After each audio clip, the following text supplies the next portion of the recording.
하나님께서 오늘 우리에게 주신 말씀은 구약성경 10편 1절에서 18절까지의 말씀입니다. 제아진 성경으로 구약성경 809면에 있습니다. 우리 다 찾았으면 한 목소리로 읽도록 하겠습니다. 여호와여, 어찌하여 멀리 서시며 어찌하여 환난 때에 숨으시나이까.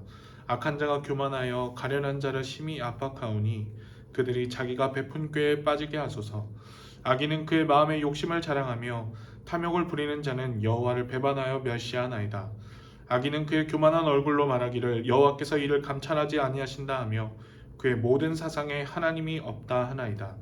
그의 길은 언제든지 견고하고 주의 심판은 높아서 그에게 미치지 못하오니 그는 그의 모든 대적들을 멸시하며 그의 마음에 이르기를 나는 흔들리지 아니하며 대대로 환난을 당하지 아니하리라 하나이다. 그의 입에는 저주와 거짓과 포악이 충만하며 그의 혀 밑에는 잔해와 죄악이 있나이다. 그가 마을 구석진 곳에 앉으며 그 은밀한 곳에서 무죄한 자를 죽이며 그의 눈은 가련한 자를 엿보나이다. 사자가 자기의 굴에 엎드림 같이 그가 은밀한 곳에 엎드려 가련한 자를 잡으려고 기다리며 자기 그물을 끌어당겨 가련한 자를 잡나이다. 그가 구풀이 엎드리니 그의 포악으로 말미암아 가련한 자들이 넘어지나이다. 그가 그의 마음에 이르기를 하나님이 잊으셨고 그의 얼굴을 가리셨으니 영원히 보지 아니하시리라 하나이다. 여호와여, 일어나옵소서. 하나님이여, 손을 도옵소서. 가난한 자들을 잊지 마옵소서. 어찌하여 악인이 하나님을 멸시하여 그의 마음에 이르기를 주는 감찰하지 아니하리라 하나이까. 주께서는 보셨나이다. 주는 재앙과 원한을 감찰하시고 주의 손으로 갚으려 하시오니 외로운 자가 주를 의지하나이다. 주는 벌써부터 고아를 도우시는 이신이이다. 악인의 팔을 꺾으소서. 악한 자의 악을 더 이상 찾아낼 수 없을 때까지 찾으소서. 여호와께서는 영원 무궁하도록 왕이시니 이방 나라들이 주의 땅에서 멸망하였나이다. 여호와여, 주는 겸손한 자의 소원을 들으셨사오니 그들의 마음을 준비하시며 귀를 기울여 들으시고 고아와 압제당하는 자를 위하여 심판하사 세상에 속한 자가 다시는 위협하지 못하게 하시리이다. 아멘. 오늘 이 시편 말씀은 오늘 이 시편 10편 말씀을 읽었는데 시편 원래 이 앞에 있는 9편과 10편은 원래 하나의 시편이었습니다. 히브리어 원문을 보시면 이 시편 맨 이 첫 줄의 시작이 히브리어 알파벳 순으로 시작하고 있습니다. 그러니까 우리말로 따지면 시편 첫 행이 기역으로 시작하는 단어로 시작하고 두 번째 행은 니은으로 시작하는 단어로 시작하는 이런 식이죠. 그러니까 우리나라 정형시에 시조가 있다고 한다면 이것도 이제 하나의 히브리어 정형시의 한 형태라고 보시면 되겠습니다. 시편 전체를 보시면 악인이 형통하고 그리고 의인이 압박을 당하고 고통을 당한다고 말하는 이렇게 그런 상황을 탄원하는 그런 탄원시들이 많은데요. 오늘 이 시편 10편 역시 탄원시의 하나라고 할 수 있습니다. 오늘 이 시편은 이런 현실을 하나님께 고발하면서 약한 자를 도우시는 하나님을 기다리는 내용으로 되어 있습니다. 보통 이런 시편을 읽으면 우리는 보통 이렇게 생각하죠.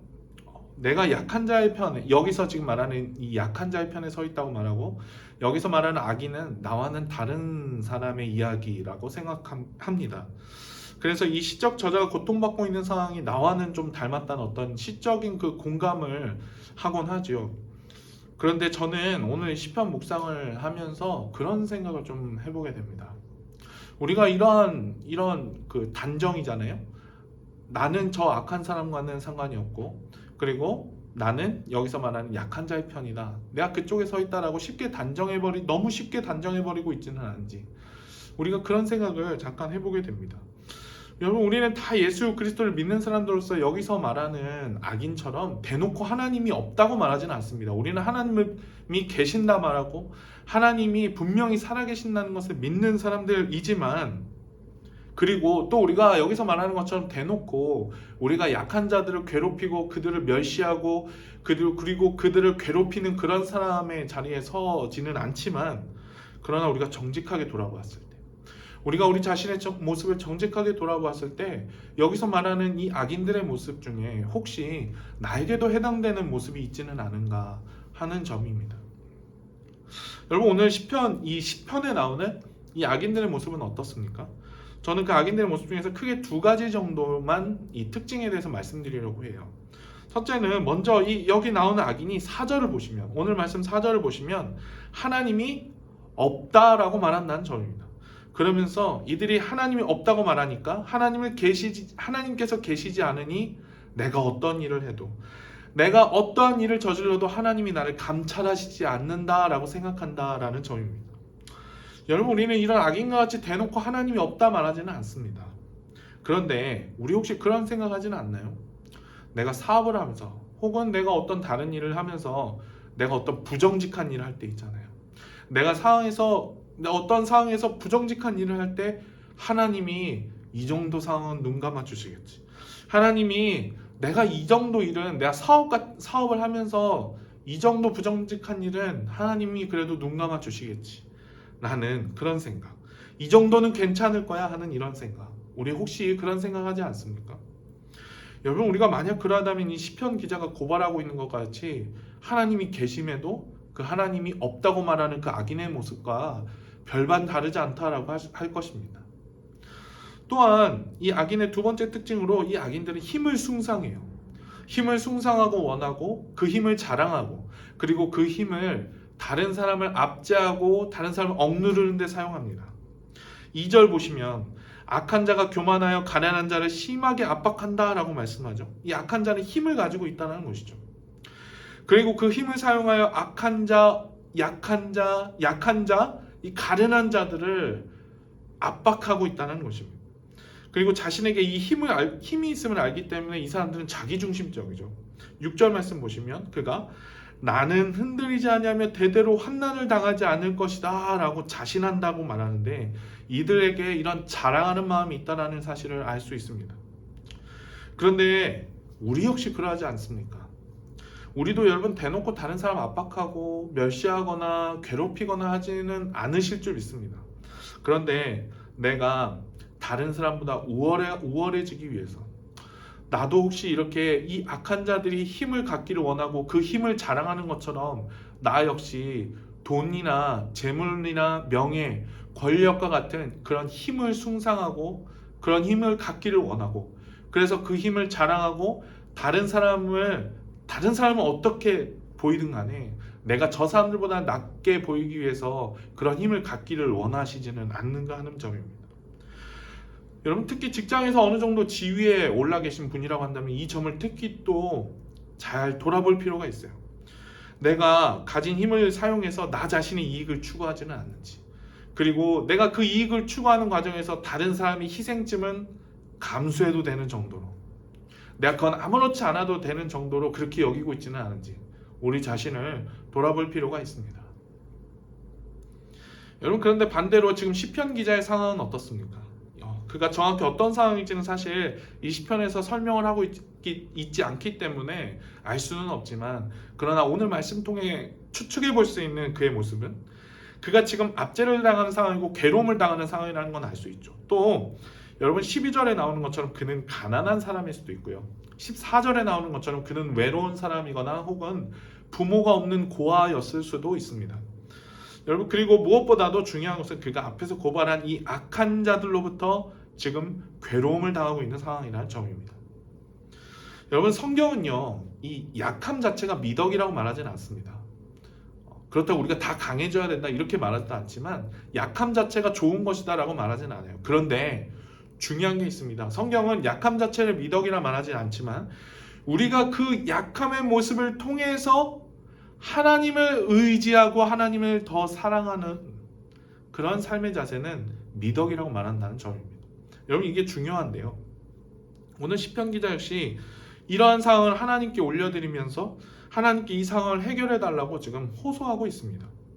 12절 말씀 보십시오. 여호와여 일어나옵소서, 하나님이여 손을 두옵소서, 가난한 자들을 잊지 마옵소서 라고 호소하고, 또 15절 말씀에는 악인의 팔을 꺾으소서, 악한 자의 악을 더 이상 찾아낼 수 없을 때까지 찾으소서 라고 호소하고 있습니다.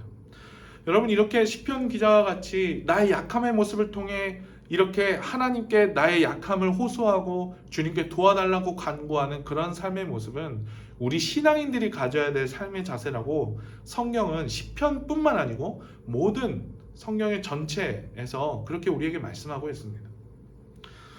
유명한 철학자 니체는 이런 기독교를 공격했죠.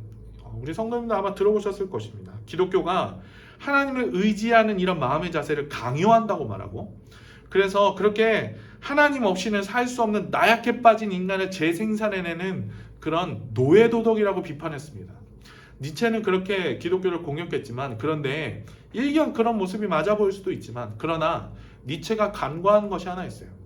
그것은 바로 우리가 그렇게 하나님께 도움을 구하는 것이 내가 어려운 상황에 처할 때 그때그때마다 하나님 도와달라고 마치 거지처럼 그렇게 구하는 게 아니고, 우리가 그렇게 하나님께 간구하는 이유가 무엇입니까?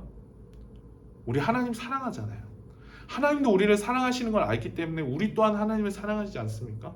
우리가 그 하나님과의 사랑의 관계 안에 있기 때문에 우리가 더 하나님 더 의지하고 더 하나님께 고백하고 더 하나님께 원하는 것을 말씀드릴 수 있다는 이 사랑의 관계. 니체가 간과한 것은 이것이죠. 기독교는 노예 도덕이 아니라 사랑의 종교입니다. 하나님과 사랑의 관계를 통해서 하나님은 우리를 이 니체가 말한 것처럼 노예 삼기를 원하시는 것이 아니라 우리가 우리의 의지를 사용해서 기꺼이 하나님을 사랑하고 기꺼이 그 하나님을 따르고자 하는 그런 마음을 하나님 기뻐 받으신다는 사실이죠. 여러분, 그래서 그렇기 때문에 이러한 상황에도 불구하고 하나님을 사랑하고 의지하는 사람들, 비록 상황은 어렵지만, 그가 처해 있는 상황은 결코 쉽지 않지만, 그러한 상황에도 불구하고 하나님을 의지하고 사랑하는 자를 하나님은 기뻐하시는 것입니다. 그래서 하나님은 그러한 것을 원하시기 때문에, 우리의 사랑의 관계 안에서 우리가 하나님과 교제하기를 원하시기 때문에 그렇게 자신에게 도움을 구하는 사람을 더 그분의 관계 안으로 끌어안아 주시는 것이죠. 여러분, 이렇게 앞에서 말씀드린 것처럼 세상을 지배하는 논리는 힘의 논리입니다. 그리고 약육강식의 논리지만, 즉 약한 자는 강한 자에게 잡아먹힌다. 그게 바로 이 세상이 지배하는 논리 아닙니까? 그런데 우리 하나님께서 기뻐하시는 하나님 나라의 논리는 무엇입니까?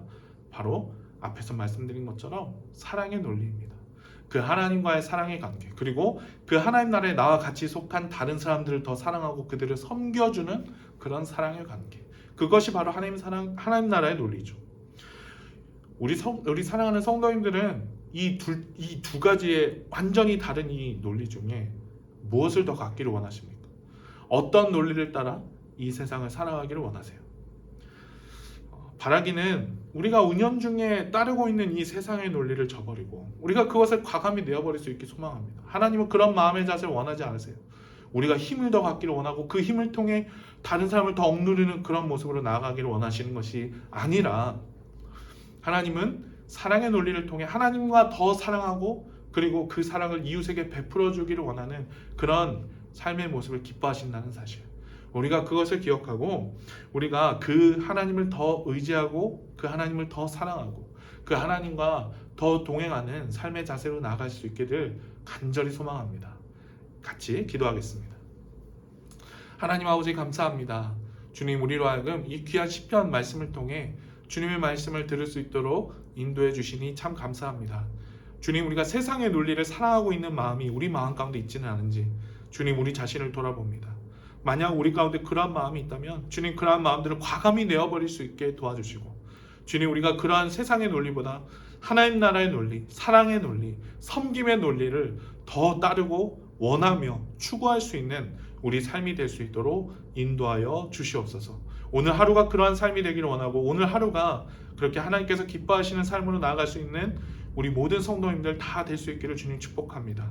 아버지 하나님, 코로나가 횡행하는 이때에 우리 성도님들 어디에서 무엇을 하든지 주님께서 지켜주시고 보호하시며, 비록 우리가 모여서 예배할 수는 없을지라도 우리 모든 성도님들 삶의 처한 상황에서 늘 항상 하나님을 예배하고 그 하나님을 찾기를 게을리하지 않는 우리 사랑하는 모든 성도님들 다 될 수 있도록 주님 축복하여 주시옵소서.